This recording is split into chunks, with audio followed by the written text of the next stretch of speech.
આપણને સીધા ટટ્ટાર શું રાખે છે અને આપણા નાજુક અંગો જેમ કે મગજ અને હૃદય એનું રક્ષણ કોણ કરે છે? વેલ, આજે આપણે એ જ આંતરિક માળખા એટલે કે માનવ કંકાલતંત્રની અંદર છુપાયેલા રહસ્યોને જાણવાના છીએ. તો ચાલો આ સફર શરૂ કરીએ. ચાલો એક મજાના સવાલથી શરૂઆત કરીએ. વિચારો, કોનામાં વધુ હાડકાં હોય? એક નાનકડા નવજાત શિશુમાં કે પછી એક પુખ્ત વયના વ્યક્તિમાં? હવે જે જવાબ મનમાં આવી રહ્યો છે ને, બની શકે કે એ સાચો ન હોય. અને સાચો જવાબ છે એક નવજાત શિશુ. હા, સાચું સાંભળ્યું. એકદમ નાનકડા બાળકના શરીરમાં લગભગ 270 જેટલા હાડકાં હોય છે. અને એની સરખામણીમાં જ્યારે એ જ બાળક મોટું થાય છે ત્યારે એક પુખ્ત વ્યક્તિના શરીરમાં આ સંખ્યા ઘટીને માત્ર 206 પર આવી જાય છે.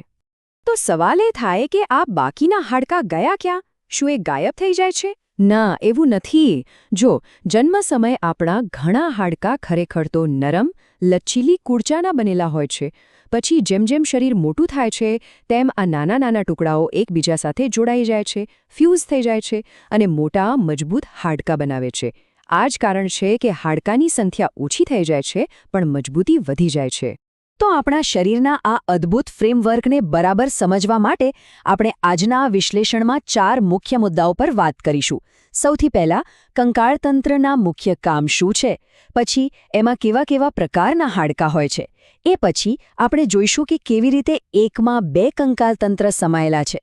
અને છેલ્લે આપણે એક હાડકાની અંદરની દુનિયામાં એક ડોક્યું કરીશું. ચાલો, તો સીધા પહેલા મુદ્દા પર આવીએ. આ હાડકાનું માળખું આખરે કરે છે શું? કારણ કે માત્ર શરીરને ઊભું રાખવા કરતાં ઘણું બધું વધારે છે. ચાલો એના મુખ્ય કામોને સમજીએ. એકદમ સરળ શબ્દોમાં કહીએ તો કંકાલતંત્ર એટલે આપણા શરીરનું ઇન્ટરનલ ફ્રેમવર્ક. કલ્પના કરો કે જો એ ન હોત તો આપણું શરીર માત્ર માંસપેશીઓ અને અંગોનો એક આકાર વગરનો ઢગલો બનીને રહી જાત. બસ આ જ માળખું આપણને આકાર આપે છે. પણ વાત માત્ર આધાર આપવા પર અટકતી નથી. આ હાડકાં તો આપણા બોડીગાર્ડ છે. મગજને ખોપરીથી અને હૃદયને પાંસળીઓથી બચાવે છે. એ આપણને ચાલવા, દોડવા એટલે કે હલનચલન કરવામાં મદદ કરે છે. અને સૌથી નવાઈની વાત તો એ છે કે આપણા હાડકાં એક જીવતી જાગતી ફેક્ટરી છે. હા, હાડકાની અંદર જે બોન મેરો હોય છે ને, એ આપણા લોહીના લાલ અને સફેદ કણો બનાવે છે. આટલું જ નહીં, એ કેલ્શિયમ જેવા જરૂરી ખનિજોનો સંગ્રહ પણ કરે છે. હવે આ જે 206 હાડકાં છે એ બધા કંઈ એકસરખા નથી હોતા. દરેક કામ માટે કુદરતે એકદમ પરફેક્ટ આકાર અને કદના હાડકાં બનાવ્યા છે. તો ચાલો જોઈએ કે એમના મુખ્ય પ્રકાર કયા કયા છે. જો, મુખ્યત્વે 4 કેટેગરી છે. પહેલા છે લાંબા હાડકાં, જેમ કે હાથ અને પગના હાડકાં, જે લીવરની જેમ કામ કરીને આપણને ગતિ આપે છે. પછી આવે છે ટૂંકા હાડકાં, જે કાંડામાં હોય છે અને સ્થિરતા પૂરી પાડે છે. ત્રીજા છે સપાટ હાડકાં, જેવા કે ખોપરી અને પાંસળીઓ, જે અંદરના અંગો માટે એક ઢાલ જેવું કામ કરે છે. અને છેલ્લે અનિયમિત હાડકાં, જેમ કે આપણી કરોડરજ્જુના મણકાં, જેનો આકાર જટિલ હોય છે કારણ કે એમનું કામ પણ એટલું જ વિશિષ્ટ હોય છે. ઓહ, અને હા, આ 4 મુખ્ય પ્રકારો સિવાય એક સ્પેશિયલ કેટેગરી પણ છે, સેસ્મોઇડ હાડકાં.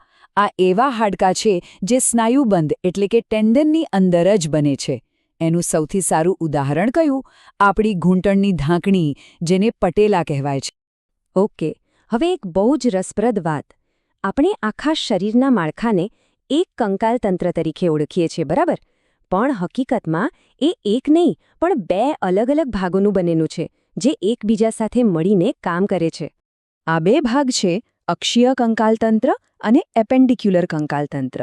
અક્ષીય એટલે કે એક્શિયલ સ્કેલેટન એ આપણા શરીરનો મુખ્ય કોર છે, એની ધરી છે. એમાં ખોપરી, કરોડરજ્જુ અને પાંસળીઓનો સમાવેશ થાય છે. એનું મુખ્ય કામ છે સ્થિરતા અને રક્ષણ. જ્યારે બીજું એપેન્ડિક્યુલર સ્કેલેટન એ આપણા હાથ, પગ અને એને જોડતા ભાગો છે. એનું કામ છે હલનચલન અને દુનિયા સાથે આપણો વ્યવહાર કરાવવાનો. તો એક છે કોર અને બીજું છે એક્શન. જો આપણે અક્ષીય કંકાલતંત્રના 80 હાડકાની ગણતરી કરીએ તો એમાં 26 હાડકાં તો માત્ર કરોડરજ્જુમાં જ છે. એ જ આપણને ટટ્ટાર રાખે છે. પછી 24 પાંસળીઓ છે, જે રક્ષણાત્મક પાંજરો બનાવે છે, અને 22 હાડકાં મળીને આપણી ખોપરી બને છે. બાકીના અમુક નાના પણ બહુ જ મહત્વના હાડકાં કાન અને ગળાના ભાગમાં હોય છે. હવે વાત કરીએ એપેન્ડિક્યુલર કંકાલતંત્રની. અહીં એક નવાઈની વાત છે.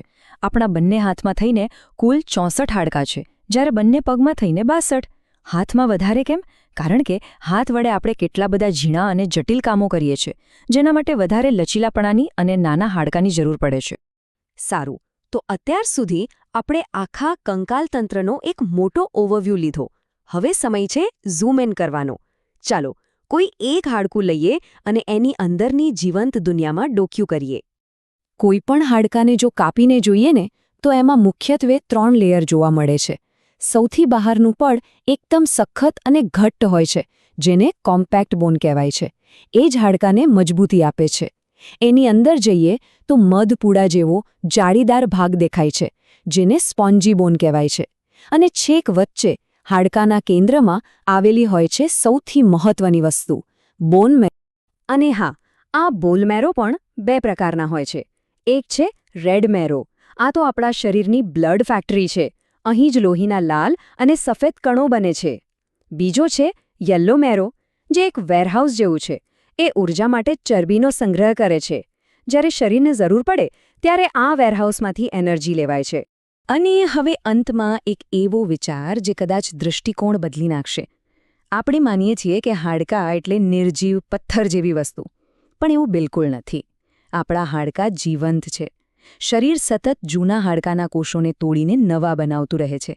અને આ પ્રક્રિયા એટલી ઝડપી છે કે એવું કહેવાય છે કે દર 10 વર્ષે આપણું આખું કંકાલતંત્ર લગભગ નવું બની જાય છે.